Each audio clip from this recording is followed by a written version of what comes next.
Hello dear students, in this video lecture we will learn accommodation of eye. Okay, so it is a very important topic in a chapter human eye and colorful world. So let's start this lecture.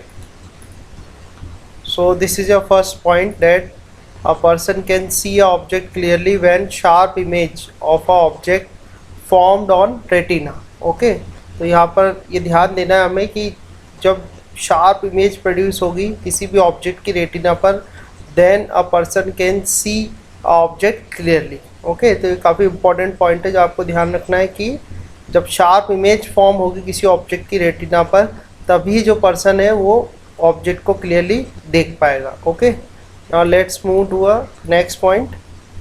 So next point is why different focal length needed to see near and distant object. Okay, तो कोई object है जो कि बिल्कुल पास है आई के, और कोई ऑब्जेक्ट है जो कुछ डिस्टेंस पर है. ओके, तो उनको देखने के लिए जो आई है उसको जो फोकल लेंथ है वो डिफरेंट फोकल लेंथ की रिक्वायरमेंट होती है. तो हम देखते हैं कि why eye required a different focal length to see object at distant position and a near position. Okay, तो यहाँ पर जो डिस्टेंट पोजीशन है वो हम लेंगे इन्फिनिटी. ओके, और नियर पोजीशन जो है वो है आई से 25 सेंटीमीटर पर अगर कोई ऑब्जेक्ट रखा हुआ है, then that position is called near position. Okay, now let's see first case. So first case is when a normal eye sees the distant object. तो फर्स्ट केस में जो ऑब्जेक्ट है वो हमारा कहाँ है, इन्फिनिटी पर है. Now let's C. So as you can see here, the light rays coming from the object कहाँ है हमारा, इन्फिनिटी पर है.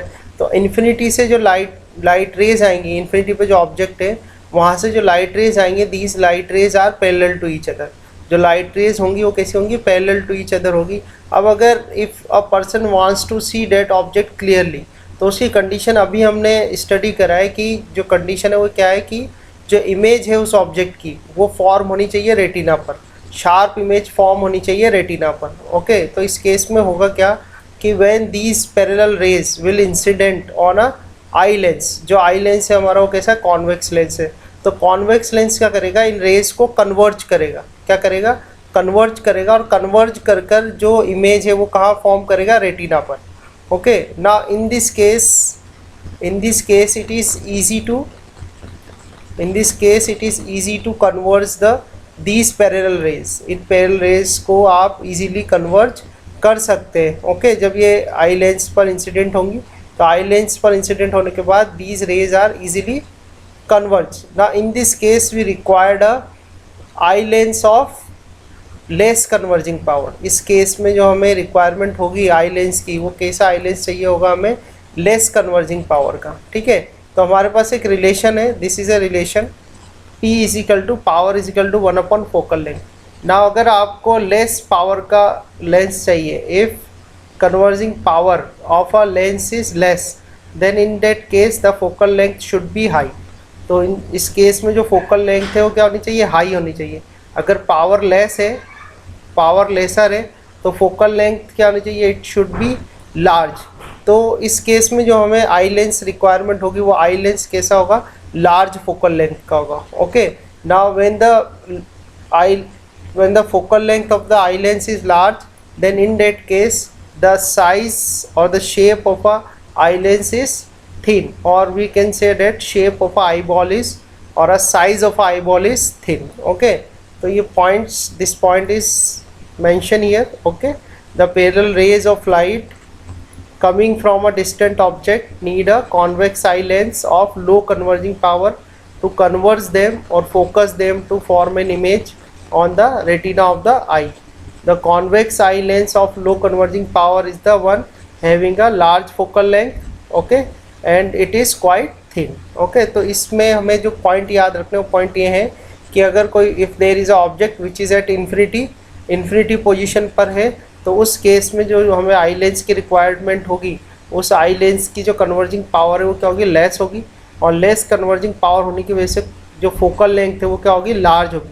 और लार्ज फोकल लेंथ का जो लेंस होगा, कॉन्वेक्स लेंस, उसका साइज़ क्या होगा, थिन होगा. Okay, now let's see a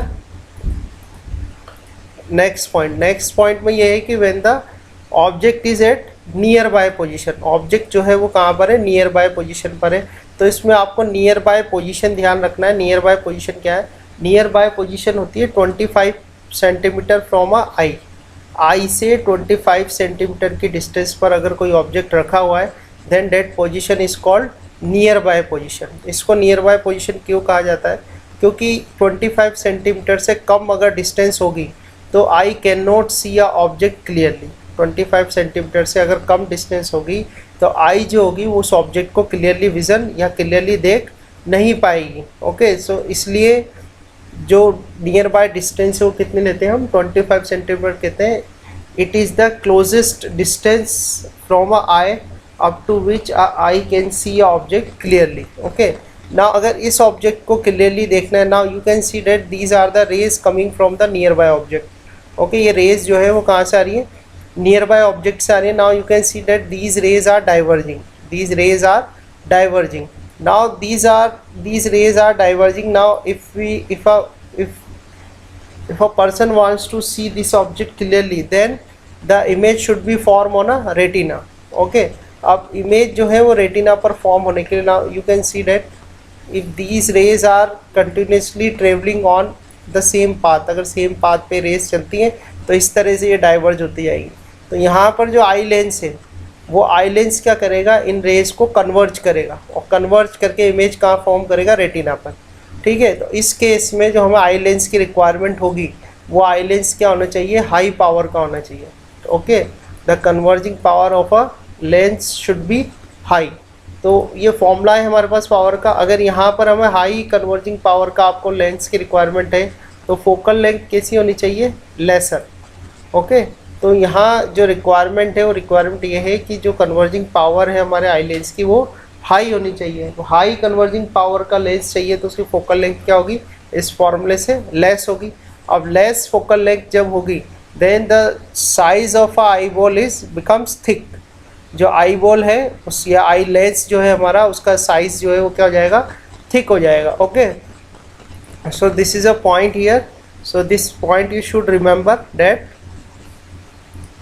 the diverging rays coming from a nearby object need a convex eye lens of high converging power to converge them or focus them to form an image on the retina of the eye. Okay, the convex eye lens of high converging power is the one having a short focal length and it is quite thick.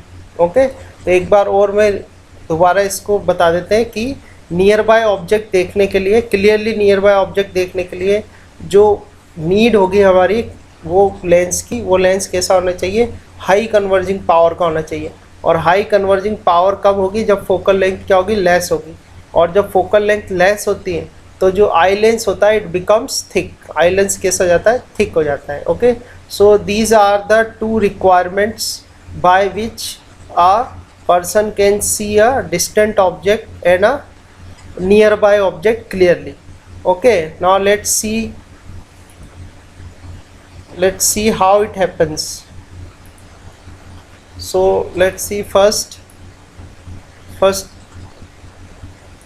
you can see here a definition of accommodation of eye. So accommodation of eye means the ability of an eye to focus the distant objects as well as the nearby objects on the retina by changing the focal length of its lens is called accommodation of eye. ठीक है, accommodation of आई का क्या मतलब होता है, accommodation I means distant object और near by object को clearly देखने के लिए जो आई होती है it adjust its focal length, वो अपनी फोकल लेंथ को क्या करती है, एडजस्ट करती है और इसी को क्या है, अकोमोडेशन ऑफ आई बोला जाता है। ठीक है, now let's see what how an I adjust its focal length. देखते हैं कि आई जो है वो अपनी फोकल लेंथ को कैसे एडजस्ट करती है। ठीक है, पहला हम केस ले रहे हैं जब ऑब्जेक्ट कहाँ है, इन्फिनिटी पर है। तो अगर ऑब्जेक्ट इन्फिनिटी पर है तो इस केस में जो हमें फोकल लेंथ चाहिए वो कैसी चाहिए, लार्ज। और लार्ज फोकल लेंथ कब होगी, जब जो आई बॉल है वो आई बॉल का साइज़ जो है वो कैसा हो जाएगा, थिन हो जाएगा। ठीक है, तो आई बॉल का साइज़ थिन कैसे होता है कि जैसे ही ऑब्जेक्ट इन्फिनिटी पर है और आई जो है वो फोकस करती है ऑब्जेक्ट पर, तो आई जब ऑब्जेक्ट पर फोकस करती है तो सिलेरी मसल्स जो होते हैं वो क्या होते हैं, रिलैक्स्ड हो जाते हैं ऑक्सिलरी मसल्स रिलैक्स्ड होने की वजह से ये जो सस्पेंशन लिगामेंट्स हैं, सस्पेंशन लिगामेंट्स क्या होते हैं, टाइट हो जाते हैं, या इसमें क्या होती है, टेंशन क्रिएट होती है। ठीक है, ध्यान से देखें, इसमें सिलेरी मसल्स क्या होंगे, रिलैक्स हो जाएंगे, और सिलेरी मसल्स के रिलैक्स होने की वजह से जो सस्पेंशन लिगामेंट्स हैं, ओके, सो ये लिगामेंट्स क्या हो जाएंगे, टेंशन क्रिएट हो जाएगी इसमें, और टेंशन क्रिएट, आप देखें जब ये रिलैक्स होंगे तो इसको खींचेंगे, ये किसको, लिगामेंट्स को, तो लिगामेंट्स क्या करेंगे, फिर आई लेंस को ऊपर की तरफ पुल करेंगे। ओके, आई लेंस जो होता है एक मेम्ब्रेन की तरह होता है। ओके, तो ये आई लेंस को ऊपर की तरफ पुल करेगा, ये अबव वाला, और ब्लो वाला जो है ये आई लेंस को नीचे की तरफ पुल करेगा। ठीक है, तो इसकी वजह से क्या होगी, जो आई बॉल है उसका साइज़ या आई लेंस का जो साइज़ है वो डिक्रीज़ होगा, और ये कैसा हो जाएगा, थिन हो जाएगा, और इसके थिन होने की वजह से जो फोकल लेंथ है वो क्या हो जाएगी, लार्ज हो जाएगी, और लार्ज फोकल लेंथ होने की वजह से जो कन्वर्जिंग पावर है वो डिक्रीज़ हो जाएगी, या कन्वर्जिंग पावर क्या हो जाएगी, लेसर हो जाएगी। तो इसलिए जो ये रेज आएंगे, these parallel rays then converge by the eye lens, and after converging these rays the image will form on a retina. Image कहाँ फॉर्म हो जाएगी, फिर रेटिना पर फॉर्म हो जाएगी, and a person can see a object clearly.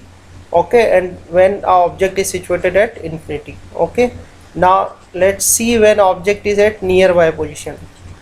Now you can see here in this diagram object is at nearby position. Nearby position आपको बताया था, nearby position is a distance of 25 centimeter from a eyeball or a eye से 25 centimetre की distance जो होती है वो वहाँ पर जो ऑब्जेक्ट है, तो वो ऑब्जेक्ट को बोला जाता है नियर बाय ऑब्जेक्ट, और वो पोजीशन जो होती है उसको बोला जाता है nearby position. Okay, now here you can see these rays are coming, now these rays are diverging. ये जो रेज हैं, दीज रेज आर डाइवर्जिंग, अगर हम इनको इनके पाथ पर ही, इन रेज को इसके पाथ पर ही आगे बढ़ाएं तो इस तरह से डाइवर्ज हो जाएगी ये रेज, दिख रहा है आपको, these rays will diverge in this way, but here in this case we required a eye lens of large converging power, क्योंकि हमें लार्ज कन्वर्जिंग पावर इसमें चाहिए होगा, क्योंकि ये रेस क्या हो रही है, यहाँ डाइवर्ज हो रही हैं, और आपको इस तरह से इनको कन्वर्ज करना है, तभी जो है वो इमेज कहाँ फॉर्म होगी, रेटिना पे फॉर्म होगी। ठीक है, तो हमें लार्ज कन्वर्जिंग पावर का आई लेंस चाहिए होगा। लार्ज कन्वर्जिंग पावर का आई लेंस कब मिलेगा, जब फोकल लेंथ डिक्रीज होगी, और फोकल लेंथ कब डिक्रीज होगी, जब जो आई लेंस है वो कैसा हो जाएगा, थिक। अब आई लेंस थिक कैसे होता है, थिक आई लेंस होता है जब जो सिलेरी मसल्स हैं क्या होती है, कॉन्ट्रैक्ट हो जाती हैं। तो when the ciliary muscles contracted, उस केस में जो लिगामेंट्स है वो क्या होते हैं, लूज़ हो जाते हैं। ओके, जैसे सिलेरी मसल्स कॉन्ट्रैक्ट होती हैं तो ये लिगामेंट्स जो होते हैं वो लूज़ हो जाते हैं। लिगामेंट्स लूज़ होने की वजह से पहले इन्होंने क्या करा था, इसको पुल किया था, ऊपर की तरफ पुल किया था, और ऐसे यहाँ नीचे की तरफ पुल किया था, तो पुल करने की वजह से क्या हो गया था, ये लेंस थिन हो गया था। नाउ अब इसको क्या कर दिया, लूज़ कर दिया। अब लूज़ होने की वजह से, बिकॉज ये क्या एक मेम्ब्रेन टाइप का, ओके, एक तरह का लिक्विड इसके अंदर फिलअप होता है। ओके, तो जैसे ही इसको लूज़ छोड़ेंगे तो लूज़ छोड़ने की वजह से इसका साइज़ जो है वो कैसा हो जाएगा, थिक हो जाएगा, और थिक साइज़ होने के साथ ही जो फोकल लेंथ है वो क्या होगी, फोकल लेंथ डिक्रीज़ हो जाएगी, और फोकल लेंथ डिक्रीज़ होने की वजह से जो पावर है वो क्या होगी, इंक्रीज़ हो जाएगी। तो पावर इंक्रीज़ होने की वजह से ये जो डाइवर्जिंग रेज आ रही है आई लेंस के ऊपर, ये आई लेंस क्या करेगा, इनको कन्वर्ज कर देगा, और कन्वर्ज करके जो इमेज है वो कहाँ फॉर्म कर देगा, रेटिना पर। Okay, now in this case a person can see a object clearly which is at a near by position. दोबारा बता देते हैं, नियर बाय पोजिशन वो पोजिशन है जो कि 25 सेंटीमीटर दूर है फ्रॉम अ आई से 25 सेंटीमीटर की डिस्टेंस पर जो पोजीशन होती है वो नियर बाय पोजीशन होती है, और वहाँ पर जो ऑब्जेक्ट रखा होता है उसको नियर बाय ऑब्जेक्ट कहा जाता है। अगर इससे कम डिस्टेंस कर दी जाए तो I can not see a object clearly, I जो है उस ऑब्जेक्ट को क्लियरली नहीं देख पाएगी। मिनिमम जो डिस्टेंस है आई से ऑब्जेक्ट की, जहाँ तक कि वो ऑब्जेक्ट को क्लियरली देख सकती है, वो डिस्टेंस होती है 25 सेंटीमीटर, और मैक्सिमम डिस्टेंस कितनी होती है, इन्फिनिटी। तो इन्फिनिटी से लेके 25 सेंटीमीटर की जो डिस्टेंस है वो कहलाती है रेंज ऑफ विज़न। आई का जो रेंज ऑफ विज़न है वो क्या है, 25 सेंटीमीटर टू इन्फिनिटी, और I can say infinity to 25 centimetre, ये क्या कहलाती है, इसकी रेंज कहलाती है, जिसमें कि आई can see object clearly. I of a adult person, okay, a normal eye without any defect can see a object in between 25 centimeter to infinity. Okay, so now let's summarize these points. So we can summarize it. जैसे distant object है infinity position पर है, तो infinity position पर है तो हमें कैसी चाहिए होगी, पावर, लेस पावर चाहिए होगी। लेस पावर मतलब फोकल लेंथ लार्ज होगी। फोकल लेंथ लार्ज होने का मतलब ये है कि जो साइज ऑफ आई बॉल है वो कैसा होगा, थिन होगा, और थिन जब होगा आई बॉल तो सिलेरी मसल्स कैसी होगी, रिलैक्स्ड होगी। ये जो कंडीशन है इसको बोलते हैं अनअकोमोडेट कंडीशन। ओके, इस कंडीशन को क्या बोलते हैं, अनअकोमोडेट कंडीशन बोलते हैं। क्यों? क्योंकि इस केस में जो सिलेरी मसल्स है वो क्या होती हैं, रिलैक्स्ड होती हैं। ओके, सेकंड जो है, सेकंड केस में है जब ऑब्जेक्ट का है नियर ऑब्जेक्ट है 25 सेंटीमीटर पर, तो 25 सेंटीमीटर पर है तो हमें पावर कैसी चाहिए होगी, लार्ज कन्वर्जिंग पावर। तो लार्ज कन्वर्जिंग पावर के लिए जो फोकल लेंथ है वो क्या होनी चाहिए, लेस होनी चाहिए। फोकल लेंथ लेस कब होगी, जब साइज ऑफ आई बॉल क्या होगा, थिक होगा। और size of eye ball thick कब होगा, जब सिलेरी मसल्स कॉन्ट्रैक्ट होगी। ओके, और सिलेरी मसल्स जब कॉन्ट्रैक्ट होती है तो इस कंडीशन को बोला जाता है accommodate condition. Okay, so I hope now you all are able to understand कि अकोमोडेशन ऑफ आई होता क्या है। ओके, और इसकी कंडीशंस क्या होती हैं। Okay, thank you for watching this video.